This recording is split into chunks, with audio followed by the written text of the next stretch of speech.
These standard wide aperture zoom lenses are very popular for a reason. They give you that versatility of having a wide angle and the telephoto in one package, together with wide constant aperture across the zoom range.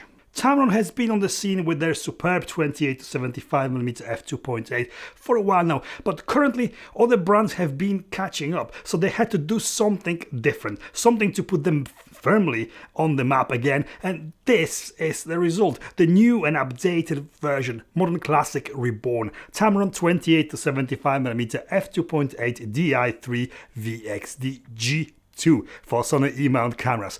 Why is this lens worth considering? Keep watching, don't skip to find out.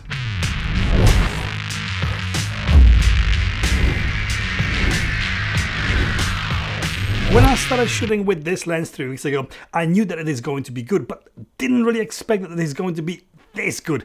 What Tamron has done, they not only updated the external housing, but also the optics. This is a lens that delivers extremely good results, superbly sharp, I dare to say G-Master sharp, edge-to-edge sharpness even wide open. In my opinion, this belongs to the new breed of lenses that have been coming out recently. Lenses that are very difficult to find something wrong with. Absolutely amazing color and contrast, and there is just something that makes the images shot with it pop.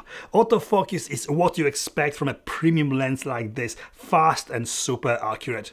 The focal range of 28-75mm, a little bit less wide than standard 24-70, but you get extra 5mm at the zoom end. This is most likely to keep the weight and the size of the lens down. 28mm is certainly wide enough for most of everyday shooting scenarios, but I found myself shooting very often 2 or 3, even 4 photos side by side to stitch them together into panoramas in Lightroom, giving myself field of view as wide as I needed when the 28mm wasn't quite cutting it.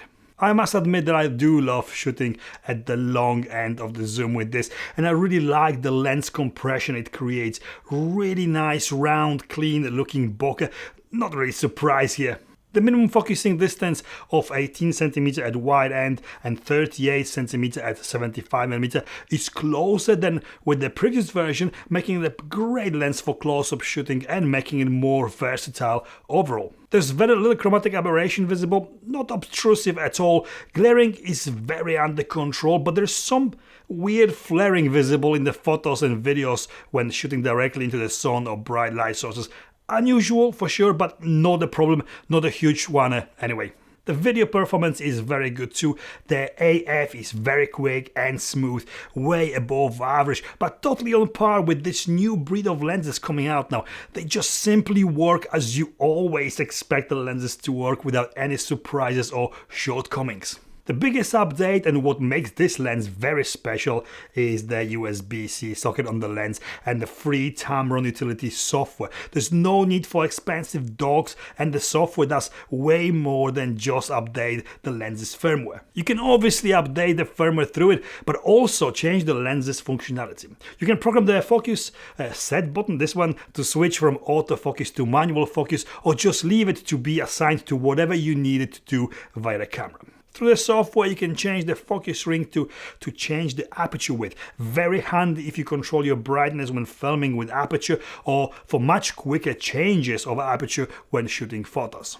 There's also a function to pre-program the focus pulse. So basically you set point A and the point B you want the lens to focus from and to, and the speed of focus pull, and let the lens do the job. The great thing is that once you set the focus set button to set and control that, you don't need the app or computer to use this function. You set focus A by holding focus set button for longer than 1 second, refocus, and the same with the focus point B. Then you press the focus set button once for the lens to do automatically consistently focus pulse for you.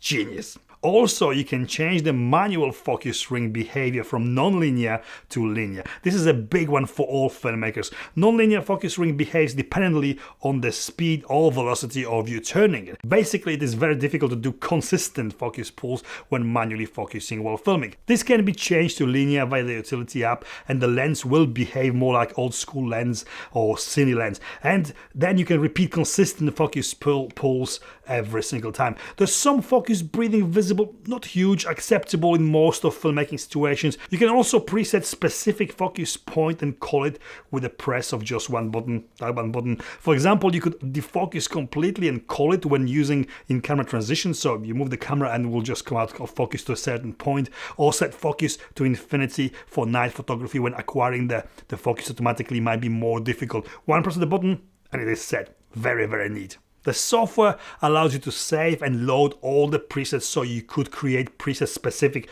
for what you are shooting and easily change them without the need to set them up every time. The only thing is that with programming any functions on the lens, you will need a computer with you to change it back or to something else when out and about. Overall, the utility app makes this lens a little bit special, as it gives you easy access to functions you normally could only dream about with pretty much any other lens on the market right now. Built.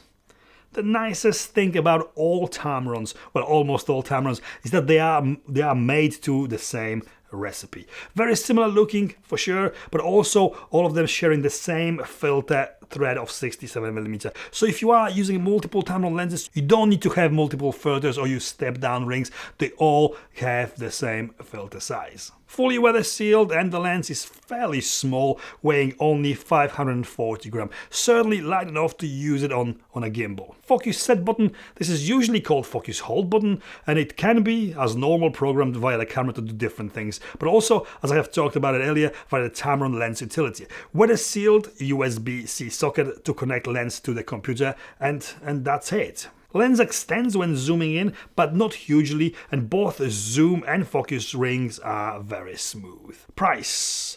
Very good price for what you get here. £849 here in UK or $899 in US. Yes, you get less wide end, but it is lighter and much cheaper than both Sigma and Sony 24-70mm lenses. Sigma 28-70mm is about £100 cheaper.